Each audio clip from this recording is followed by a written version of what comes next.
Hi hello നമസ്കാരം. നമ്മുടെ ചാനലിലെ പുതിയൊരു വീഡിയോയിലേക്ക് എല്ലാവർക്കും സ്വാഗതം. അപ്പോൾ എന്തൊക്കെയുണ്ട് വിശേഷം? എല്ലാവരും സുഖമായിട്ടിരിക്കുകയെന്ന് വിശ്വസിക്കുന്നു. നമ്മളിവിടെ സുഖമായിട്ടിരിക്കുകയാണ് കേട്ടോ. അപ്പോൾ കുറേ ദിവസമായി നമ്മളിങ്ങനെ അങ്ങടും ഇങ്ങടും വിശേഷങ്ങളും സുഖമാണോ എന്നുള്ള കാര്യങ്ങളൊക്കെ ചോദിച്ചിട്ട് അല്ലേ. ഇന്നിപ്പോൾ എന്തായാലും ഞാനൊരു ഡേ ഇൻ മൈ ലൈഫായിട്ട് വന്നതാണ്. അപ്പോൾ പിന്നെ കൂട്ടത്തിൽ നിങ്ങളുടെ വിശേഷങ്ങളും കൂടിയാണ് തിരക്കാമെന്ന് വിചാരിച്ചു കേട്ടോ. അപ്പോൾ അതേ രാവിലെ എന്നും പതിവ് പോലെ നമ്മുടെ ഏട്ടൻ എനിക്കുള്ള ചൂടുവെള്ളം അടുപ്പത്ത് വെച്ചിട്ടുണ്ട്. അപ്പോൾ ഇന്ന് അമ്മ വീട്ടിലില്ലാത്തൊരു ദിവസമാണ് കേട്ടോ. അമ്മയൊക്കെ നാലമ്പലം തൊഴാൻ വേണ്ടി പോയിരിക്കുകയാണ്. അപ്പോൾ ഞാനും ഏട്ടനും ശ്രീകുട്ടി മാത്രമേ ഉള്ളൂ. അപ്പോൾ അതുകൊണ്ട് തന്നെ ഇതാ ഞാൻ രാവിലെ എണീച്ചിട്ട് പല്ല് തേപ്പും കാര്യങ്ങളൊക്കെ കഴിഞ്ഞിട്ട് ചായക്ക് വെള്ളമൊക്കെ വെക്കുന്നുണ്ട് കേട്ടോ. അപ്പോൾ അങ്ങനെ ചായക്ക് വെള്ളമൊക്കെ വെച്ച് കഴിഞ്ഞിട്ട് ഇന്നിപ്പോൾ രാവിലെ നമുക്ക് ചപ്പാത്തി ഉണ്ടാക്കാമെന്ന് വിചാരിച്ചു. ദോശയ്ക്കോ ഇഡ്ഡലിക്കോ ഒന്നും മാവൊന്നും അരച്ച് വെച്ചിട്ടുണ്ടായിരുന്നില്ല. അപ്പോൾ പിന്നെ എന്നാൽ ചപ്പാത്തി ഉണ്ടാക്കാമെന്ന് വിചാരിച്ചിട്ട് ചപ്പാത്തിക്ക് മാവൊക്കെ എടുത്ത് കുഴച്ച് ചപ്പാത്തി ഉണ്ടാക്കാനായിട്ട് നിന്ന്. അപ്പോൾ നമ്മുടെ ശ്രീകുട്ടിക്കാണെന്നുണ്ടെങ്കിൽ ഇന്ന് ചപ്പാത്തിക്ക് നമ്മുടെ ഉരുളക്കിഴങ്ങ് കറി കിട്ടിയേ പറ്റുള്ളൂ കേട്ടോ. അപ്പോൾ ഈയിടെയായിട്ട് നമ്മുടെ വീഡിയോയിൽ കുറച്ച് ഏറെ നമ്മുടെ കയറി വരുന്നുണ്ട് അല്ലേ. എന്താ ചെയ്യുക, പറഞ്ഞ് അങ്ങോട്ട് ശീലമായിപ്പോയി. നിങ്ങളത് അങ്ങോട്ട് ക്ഷമിച്ചേക്ക് കേട്ടോ. അങ്ങനെ ഞാൻ ഉരുളക്കിഴങ്ങ് ഒരു ഭാഗത്ത് അവിടെ കുക്കറിലൊക്കെ ഇട്ടിട്ട് വേവാനായിട്ട് വെച്ചിട്ടുണ്ട് കേട്ടോ. അതിൻ്റെ ഇടയിൽ കൂടെയാണ് ചപ്പാത്തി തിരക്കിട്ട് പരത്തിക്കൊണ്ടിരിക്കുന്നത്. അപ്പോൾ ഇന്ന് രാവിലെ ആണെന്നുണ്ടെങ്കിൽ ഒരു തിരക്കിട്ട ദിവസമാണ്. രാവിലെ തന്നെ നമുക്കൊന്ന് അമ്പലത്തിലൊക്കെ പോകേണ്ടതുണ്ട്. നമ്മുടെ അവിടെയുള്ള അമ്മന്നൂർ സുബ്രഹ്മണ്യ സ്വാമി ക്ഷേത്രത്തിൽ ഇന്ന് മഹാഗണപതി ഹോമമാണ് കേട്ടോ. അപ്പോൾ അതിനായിട്ട് രാവിലെ തന്നെ ഞങ്ങൾ അമ്പലത്തേക്കൊക്കെ പോകാമെന്നൊക്കെ വിചാരിച്ചിട്ടുണ്ട്. നമ്മൾ ഗണപതി ഹോമത്തിനൊക്കെ കൊടുത്തിട്ടുണ്ടായിരുന്നു. അപ്പോൾ അതേ ഞാൻ ഏട്ടനെ ഒരു ഹെൽപ്പിനായിട്ട് വിളിച്ചതാണ്. ഏട്ടൻ അങ്ങനെ എനിക്ക് ഉള്ളിയും പച്ചമുളകും ഒക്കെ അരിഞ്ഞു തന്നു കേട്ടോ.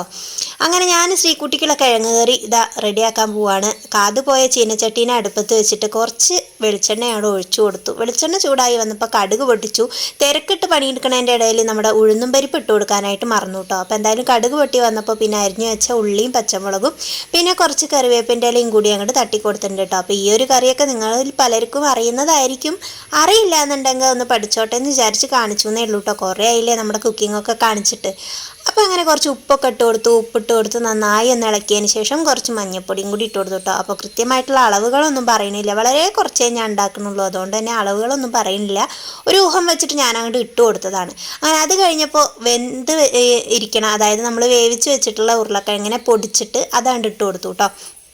അപ്പോൾ ഈ കറിയിൽ ഞാനൊരു കഷ്ണം ഇഞ്ചിയൊക്കെ ചതച്ച് ചേർക്കാറുണ്ട്. കാരണം ഉരുളക്കിഴങ്ങാണല്ലോ എന്ന് വിചാരിച്ചിട്ട്. ഇന്നിപ്പോൾ ഇഞ്ചിയൊന്നും ഇല്ലാത്തതുകൊണ്ട് അതൊന്നും ചേർത്തിട്ടില്ല. അത് കഴിഞ്ഞിട്ട് അതൊന്ന് ഇളക്കി യോജിപ്പിച്ചിട്ട് കുറച്ച് വെള്ളം കൂടി ഒഴിച്ചു കൊടുത്ത് ഉപ്പൊക്കെ നോക്കി നന്നായിട്ടൊന്ന് തിളപ്പിക്കാനായിട്ട് വെച്ചു കേട്ടോ. അപ്പോൾ ഒന്ന് തിളച്ച് വന്നിട്ടുണ്ടെങ്കിൽ നമ്മുടെ കിഴങ്ങ് കറി അവിടെ അങ്ങോട്ട് റെഡി ആവും. അപ്പോൾ ചപ്പാത്തിക്കും പൂരിക്കൊക്കെ നല്ല അടിപൊളി ടേസ്റ്റായിട്ട് എടുക്കുക. അപ്പോൾ നിങ്ങൾക്ക് വൈകുന്നേരം വരെയൊക്കെ വെക്കണം, കേട് വരാതിരിക്കണം എന്നുണ്ടെങ്കിൽ ഒരു ചെറിയൊരു തക്കാളിയും കൂടി ചേർത്തിട്ടുണ്ടെങ്കിൽ ഒരു പുളിപ്പുരസം ഉണ്ടാവും. കറിയാണെങ്കിൽ കേട് വരില്ല കേട്ടോ. അങ്ങനെ കറിയുടെയും ചപ്പാത്തിയുടെയും പണിയൊക്കെ കഴിഞ്ഞപ്പോൾ ഇതാ നമ്മുടെ ഒരു തുടപ്പൊക്കെ എടുത്തിട്ട് വേഗം അവിടെയൊക്കെ ഒന്ന് ക്ലീൻ ആക്കി ഇടുകയാണ് കേട്ടോ. ഇനിയിപ്പോൾ നമ്മൾ അമ്പലത്തിലൊക്കെ പോയി വന്നിട്ടാണ് നമുക്ക് ചോറ് വെക്കലും കാര്യങ്ങളൊക്കെ ഉള്ളൂ. അപ്പോൾ എന്തായാലും ചപ്പാത്തിക്ക് പരത്തിയതിൻ്റെ ഇതാക്കിയതിൻ്റെ ഒക്കെ പൊടിയും ഒക്കെ പാടെ അവിടെ കിടക്കുന്നുണ്ട്. അപ്പോൾ നമ്മുടെ ചിരവയുടെ മേലെ കണ്ടോ ഒരു ഗ്ലാസ് തൂക്കിയിട്ടിരിക്കുന്നത്, വേറെ ഒന്നുമല്ല കേട്ടോ. ചിരവയുടെ ആ ഒരു മൂടി എവിടെയോ പോയി കാണാനില്ല സംഭവം. അപ്പോൾ അതുകൊണ്ട് നമ്മൾ അങ്ങോട്ടും ഇങ്ങോട്ടൊക്കെ എന്തെങ്കിലുമൊക്കെ എടുക്കും പിടിക്കുകയൊക്കെ ചെയ്യുമ്പോൾ കയ്യുമ്മ മുറിയായാലോ എന്ന് വിചാരിച്ചിട്ട് ഞാൻ ആ സാധനത്തിനെ അവിടെ ഗ്ലാസ് ഇട്ട് മൂടി വെച്ചിരിക്കുകയാണ് കേട്ടോ. അങ്ങനെ തുടയ്ക്കലൊക്കെ കഴിഞ്ഞ് സകലമാന പാത്രങ്ങളും കൊടുന്ന് ഒക്കെ പാടെ പെറുക്കി നമ്മുടെ കൊട്ടത്തളത്തിൽ അങ്ങോട്ട് ഇട്ട് കൊടുത്തിട്ടുണ്ട് കേട്ടോ. അങ്ങനെ ഇടയ്ക്കിതാ വെള്ളിയൊക്കെ വീഴുന്നുണ്ട് കേട്ടോ മക്കളെ. അപ്പോൾ എന്തായാലും കുറേ ദിവസമായിട്ടൊന്നും പറയാത്തതുകൊണ്ടൊക്കെയാണെന്ന് തോന്നുന്നു.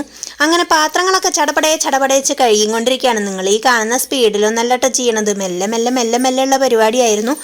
അപ്പോൾ വീഡിയോ കുറച്ച് ലെങ്ത് ആയി പോകുമല്ലോ എന്നുള്ള ഒറ്റ വിചാരം കൊണ്ട് തന്നെ അങ്ങോട്ട് ചടപടയിച്ചിട്ട് ലെങ്ത്തും നമ്മുടെ സ്പീഡും ഒക്കെ ലെങ്ത്ത് കുറയ്ക്കാനായിട്ട് നമ്മുടെ സ്പീഡ് അങ്ങോട്ട് കൂട്ടിയിട്ട് കൊടുത്തിട്ടുണ്ട് കേട്ടോ. അപ്പോൾ അതുകൊണ്ടാണ് ഇതിങ്ങനെ കാണുന്നത്.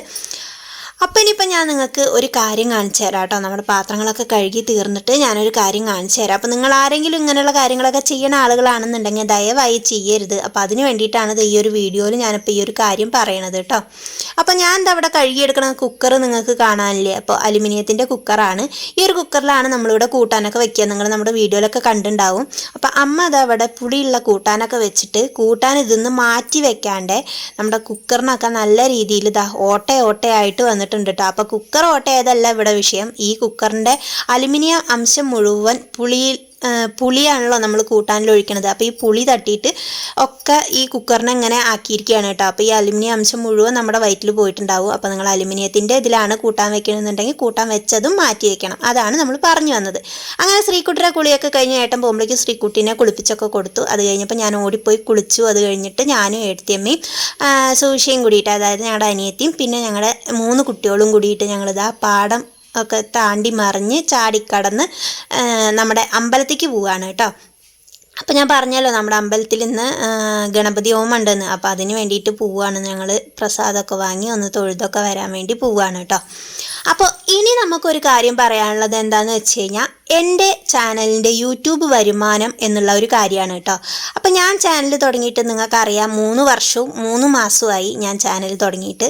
അപ്പോൾ എല്ലാവരുടെയും വിചാരം, അതായത് എൻ്റെ വീടിൻ്റെ അടുത്തുള്ളവരുടെയും എൻ്റെ അയൽവാസികളുടെയും എല്ലാവരുടെയും, ഇപ്പോൾ പുറമേ നിന്ന് നമ്മുടെ ചാനൽ നോക്കിക്കാണുന്നവരുടെയും എല്ലാവരുടെയും വിചാരം എന്താണെന്ന് വെച്ച് കഴിഞ്ഞാൽ നമ്മുടെ ചാനലിൽ എത്രയോ ലക്ഷങ്ങൾ നമുക്ക് വരുമാനം കിട്ടുന്നുണ്ട്, അല്ലെങ്കിൽ നമുക്ക് മാസം വലിയൊരു തുക നമ്മുടെ കയ്യിൽ കിട്ടുന്നുണ്ട് എന്നാണ് കേട്ടോ.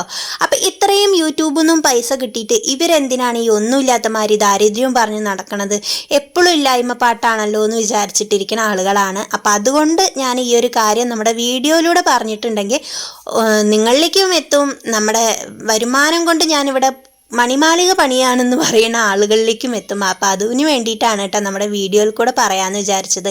അപ്പോൾ എനിക്കെന്ന് പറഞ്ഞിട്ടുണ്ടെങ്കിൽ മക്കളെ, ചാനലിൽ തുടങ്ങി 1 മാസം ആവുന്നതിന് മുമ്പ് തന്നെ, അതായത് ഒരു 10 മാസം കൊണ്ട് തന്നെ നമ്മുടെ യൂട്യൂബ് ചാനൽ മോണിറ്റൈസേഷനായി കിട്ടി. പക്ഷേ ദൈവം എന്താ പറയുക, അവിടെയും നമ്മളെ ചതിച്ചു എന്ന് തന്നെ പറയാം. അപ്പോഴേക്കൊക്കെ കുറേ കഴിഞ്ഞപ്പോഴേക്കും എനിക്ക് വയ്യായും കാര്യങ്ങളൊക്കെ ആയി, ഞാൻ കിടപ്പായി, വീഡിയോ ഇടാൻ പറ്റാണ്ടായി. എല്ലാവർക്കും എൻ്റെ അവസ്ഥയും കാര്യങ്ങളൊക്കെ അറിയണതൊക്കെ തന്നെയാവും. നട്ടലിന് 2 ഓപ്പറേഷൻ കഴിഞ്ഞു, പിന്നെ ഫുൾ റെസ്റ്റിലായി, വീഡിയോ ഇല്ല, ഒന്നുമില്ല, അങ്ങനെയൊക്കെ ഇരിപ്പായി. അപ്പോൾ ഇങ്ങനെയൊക്കെ ഇരിക്കുന്ന ആളുകൾക്ക് യൂട്യൂബ് എവിടെ നിന്നാണ് ഈ പൈസ കൊണ്ടുവന്ന് തരിക എന്നുള്ളത് നിങ്ങളൊന്ന് ചിന്തിച്ച് നോക്ക്. നമ്മളൊരു പണി എടുത്താലല്ലേ നമുക്ക് പൈസ കിട്ടുള്ളൂ, അല്ലാതെ നമുക്ക് വെറുതെ ആരെങ്കിലും പൈസ കൊണ്ടുവന്ന് തരുമോ? നമ്മളിപ്പോൾ യൂട്യൂബിലാണെന്നുണ്ടെങ്കിലും നമ്മൾ വീഡിയോ ഇട്ടാലാണ് നമുക്ക് ഡോളർ കയറുള്ളൂ. അതും നമുക്ക് 1K വ്യൂസ്, അതായത് 1K വ്യൂസ്, 1000 പേര് നമ്മുടെ വീഡിയോ കണ്ടിട്ടുണ്ടെങ്കിൽ നമുക്കൊരു 0 വെച്ചിട്ടാണ് നമുക്ക് പൈസ കയറുക. ഇപ്പോൾ എൻ്റെ ഒരു 1K ഉള്ള വീഡിയോയ്ക്ക് എനിക്ക് കയറിയിട്ടുള്ളത് 0.19 കേട്ടോ. അപ്പോൾ അത്രയും വളരെ കുറച്ച് അളവിലാണ് നമുക്ക് ഡോളർ കയറി വരിക. അപ്പോൾ നിങ്ങൾക്ക് തന്നെ മനസ്സിലാവും എൻ്റെ ചാനൽ നോക്കിയിട്ടുണ്ടെങ്കിൽ വ്യൂസ് എന്ന് പറയുന്ന ഒരു സംഭവം അതിൻ്റെ 7 അയലത്തിൽ കൂടെ പോയിട്ടില്ല എന്നുള്ളത് കേട്ടോ. അപ്പോൾ പിന്നെ എങ്ങനെയാണ് മക്കളെ ഞാൻ ഈ യൂട്യൂബ് വരുമാനം കിട്ടി, അതുകൊണ്ട് ഞാൻ ഇതാവുകയാണ്, അതൊക്കെ ഉണ്ടായിട്ടും ഞാൻ ഈ ദാരിദ്ര്യം പറയുകയാണെന്ന് നിങ്ങൾ എങ്ങനെയാണ് പറയണത് എന്നുള്ളത് എനിക്ക് മനസ്സിലാവണില്ല. എന്തൊരു പണിയിൽ നമ്മൾ ഇതായാലും നമ്മൾ പണി എടുത്താലാണ് നമുക്ക് കാശ് കിട്ടുള്ളൂ. നമ്മൾ വെറുതെ കാലും കയറ്റി വെച്ചിരുന്ന് കഴിഞ്ഞാൽ നമുക്ക് ഒരാളും കാശ് തരാനുണ്ടാവില്ല. അതുപോലെ തന്നെയാണ് നമ്മുടെ യൂട്യൂബിൻ്റെ കാര്യം. വീഡിയോ കറക്റ്റായിട്ട് വ്യൂസ്, നല്ല രീതിയിൽ വ്യൂസ് ഉണ്ടെങ്കിലാണ് നമുക്ക് കാശ് കിട്ടുള്ളൂ. ഇപ്പം ഞാൻ പറഞ്ഞില്ലേ 3 വർഷവും 3 മാസമായി ഞാൻ ചാനൽ തുടങ്ങിയിട്ടെന്ന്. ഇതുവരെ എനിക്ക് കിട്ടിയിട്ടുള്ള മൊത്തം ഡോളർ, അതായത് കിട്ടിയിട്ടുള്ളതെന്ന് പറഞ്ഞു കഴിഞ്ഞാൽ എൻ്റെ യൂട്യൂബ് ചാനലിൻ്റെ ഇതിൽ കാണിക്കുന്ന ഡോളർ എന്ന് പറഞ്ഞു കഴിഞ്ഞാൽ ആകെപ്പാടെ ഒരു 30-ൻ്റെയും 40-ൻ്റെയും ഇടയിലാണ് വരുള്ളൂ. $30-ൻ്റെയും $40 ഇടയിലായിട്ടാണ് വരുള്ളൂ കേട്ടോ. ഈ സംഭവം ഒരു $100 കഴിഞ്ഞാലാണ് നമ്മുടെ അക്കൗണ്ടിലേക്ക് ഈ കാശ് കയറുള്ളൂ. $100 ആവണമെന്നുണ്ടെങ്കിൽ ഇനി ഞാൻ എത്ര കാലം ഇതിൽ കുത്തി പിടിച്ചിരുന്ന് വീഡിയോ ഇടേണ്ടി വരും, എത്ര നാൾ കഷ്ടപ്പെടേണ്ടി വരുന്നൊന്നും എനിക്കറിയില്ല. കാരണം വ്യൂസിനനുസരിച്ചിട്ടാണ് നമ്മുടെ യൂട്യൂബ് മാമൻ നമുക്ക് കാശ് തരിക. നിങ്ങൾക്ക് തന്നെ അറിയാം, എൻ്റെ ചാനലിൽ നോക്കിയിട്ടുണ്ടെങ്കിൽ ആകെ ഒരു 100 വ്യൂ, 200 വ്യൂ, പിന്നെ ഈ ഷോർട്ട് വീഡിയോസ്, വല്ല കോമഡി വീഡിയോസൊക്കെ എടുത്തിട്ടാലാണ് എനിക്ക് 1K 2K, അതായത് 1000 2000 വ്യൂസൊക്കെ കിട്ടുന്നത്. അല്ലാതെ എവിടെ നിന്ന് പോയിട്ട് എനിക്ക് വ്യൂസ് കിട്ടിയിട്ടാണ് എനിക്ക് ഡോളർ കിട്ടണമെന്ന് നിങ്ങൾ പറയുന്നത് എനിക്ക് മനസ്സിലാവണില്ല. അപ്പോൾ കുറേ പേരുടെ തെറ്റിദ്ധാരണയാണ് എനിക്ക് എത്രയോ ലക്ഷങ്ങൾ വരുമാനമുണ്ട്, എന്നിട്ടും ഞാൻ ഈ കൂലിപ്പണിക്കാരൻ്റെ ഭാര്യയാണെന്ന് പറയാണ്, അല്ലെങ്കിൽ മരുന്ന് വാങ്ങാൻ ഇതില്ല എന്ന് പറയാണ് എന്നൊക്കെ പറഞ്ഞിട്ട് ഓരോരുത്തരുടെ ചിന്തയാണ് കേട്ടോ ഞാൻ പറയണത്. എല്ലാവരും അങ്ങനെയാണെന്നല്ല. അപ്പം ഞാൻ ഇത്രയും ഇങ്ങനെ വലിച്ചു വാരി പറയാനുള്ള കാരണം എന്താ വെച്ചാൽ വേറെ ഒന്നുമല്ല, എനിക്ക് യൂട്യൂബിൽ നിന്ന് 10 പൈസയുടെ വരുമാനം ഈ നിമിഷം വരെയും കിട്ടിയിട്ടില്ല കേട്ടോ. ഈ ഒരു വീഡിയോ ഞാൻ എടുക്കണത് എന്താണെന്ന് വെച്ചിട്ടുണ്ടെങ്കിൽ ഓഗസ്റ്റ് 10-ാം തീയതിയാണ്. അപ്പോൾ ഇന്ന് തന്നെയായിരിക്കും നിങ്ങൾ ഈ വീഡിയോ കാണുക. അപ്പോൾ ഈ നിമിഷം വരെയും യൂട്യൂബിൻ്റെ കയ്യിൽ നിന്ന് ഒരു 10 പൈസ എനിക്ക് എൻ്റെ കയ്യിലേക്ക് വന്നിട്ടില്ല. ഇനിയിപ്പോൾ അങ്ങനെ ഇതിന്ന് നമുക്ക് വരുമാനം കിട്ടിയിട്ടുണ്ടെങ്കിൽ തന്നെ നിങ്ങൾക്കറിയാം, എൻ്റെ ചാനലിൽ 1K സബ്സ്ക്രൈബേഴ്സ് ആയത് ഞാൻ നിങ്ങളോട് പറഞ്ഞിട്ടുണ്ട്, ചാനൽ മോണിറ്റൈസേഷൻ ആയത് ഞാൻ നിങ്ങളോട് പറഞ്ഞിട്ടുണ്ട്, എല്ലാം നിങ്ങളോട് ഞാൻ പറഞ്ഞിട്ടുണ്ട്. അപ്പോൾ അതേപോലെ എനിക്ക് യൂട്യൂബിൽ നിന്ന് വരുമാനം കിട്ടിയാലും ഞാൻ നമ്മുടെ യൂട്യൂബ് ചാനലിൽ അതിൻ്റെ ഒരു വീഡിയോ ഇടും. അപ്പോൾ എല്ലാവരും എനിക്ക് ഈ ലക്ഷങ്ങൾ കിട്ടിയോ അല്ലെങ്കിൽ കിട്ടി എന്ന് പറയുന്ന ആളുകൾ ദയവ് ചെയ്തിട്ട് ഇടയ്ക്കിടയ്ക്ക് നമ്മുടെ ചാനലും കൂടി ഒന്ന് നോക്കുക. അതായത് വ്യൂസ് ഉണ്ടോ അല്ലെങ്കിൽ വേറെ എന്തെങ്കിലും ഉണ്ടോ, വരുമാനം കിട്ടിയെന്ന് പറഞ്ഞ് വീഡിയോ ഇട്ടുണ്ടോ എന്ന്. അതിന് ശേഷം മാത്രം നിങ്ങൾ ഇങ്ങനെ പറയുക. അപ്പോൾ എന്തിനാണ് നമ്മളെ ഇങ്ങനെ ഇല്ലാത്ത കാര്യങ്ങൾ പറഞ്ഞിട്ട് ഇതാക്കണമെന്ന് എനിക്കറിയില്ല. അപ്പോൾ എന്തായാലും ഞാൻ യൂട്യൂബിൽ നിന്ന് പൈസ കിട്ടിയിട്ട് മണിമാളികയൊന്നും പണിതിട്ടില്ല കേട്ടോ. എനിക്കിതുവരെ യൂട്യൂബിൻ മാമൻ ഒരു 10 പൈസ പോലും തന്നിട്ടില്ല. അപ്പോൾ കുറേ ആൾക്കാർ നമ്മുടെ മുന്നിൽ വെച്ചിട്ടും അല്ലെങ്കിൽ നമ്മൾ കേൾക്കാതെയൊക്കെ പറയുന്ന ഒരു കാര്യമാണ്, നമ്മുടെ കമൻറ്റ് ബോക്സിലായാലും ഒക്കെ വരുന്ന ഒരു കാര്യമായതുകൊണ്ടാണ് കേട്ടോ ഞാൻ ഇങ്ങനെ ഒരു വീഡിയോയിൽ ഇത് പറഞ്ഞത്. ഇപ്പം നിങ്ങൾക്ക് തോന്നാം ഒരാളോടുള്ള മറുപടി എന്തിനാണ് ഇത്രയും ആൾ കാണുന്ന വീഡിയോയിൽ നമ്മൾ പറയണത്, അല്ലെങ്കിൽ ഇതിപ്പോൾ എന്തിനാ ഇതിലൊക്കെ പറയേണ്ട ആവശ്യം എന്നൊക്കെ നിങ്ങൾക്ക് തോന്നാം. അപ്പോൾ ആ ഒറ്റ കാര്യം കൊണ്ടാണിത്. ഒരാൾക്ക് വേണ്ടി നമ്മൾ പറയണ്ടല്ലോ. എന്തായാലും നമ്മൾ മണിമാളിക പണിയുന്നുണ്ടോയെന്ന് നോക്കണ ആളുകൾ എന്തായാലും നമ്മുടെ വീഡിയോ ഒക്കെ കാണാൻ വേണ്ടി ഇടയ്ക്ക് വരുന്നുണ്ടാവും. ഒന്നില്ലെങ്കിൽ 4 കുറ്റം പറയാനെങ്കിലും നമ്മുടെ വീഡിയോ കാണുന്നുണ്ടാവും. അപ്പോൾ അങ്ങനെയുള്ള ആളുകളോടാണ് പറയണത്, ദയവ് ചെയ്ത് എന്നെ ഇങ്ങനെ ആവശ്യമില്ലാത്ത കാര്യങ്ങളൊന്നും പറയരുത്. നമുക്ക് വീഡിയോയിൽ പൈസ കിട്ടിയിട്ടുണ്ടെന്നുണ്ടെങ്കിൽ നമ്മൾ തീർച്ചയായിട്ടും നമ്മുടെ വീഡിയോയിൽ തന്നെ പറയും. നിങ്ങളുമായിട്ട് ഷെയർ ചെയ്യാത്ത ഒരു കാര്യം എൻ്റെ ലൈഫിൽ ഉണ്ടാവില്ല. അത്രയും പേഴ്സണലായ കാര്യങ്ങൾ മാത്രമേ കേട്ടോ നമ്മൾ നമ്മുടെ ചാനലിൽ പറയാതിരിക്കുള്ളൂ.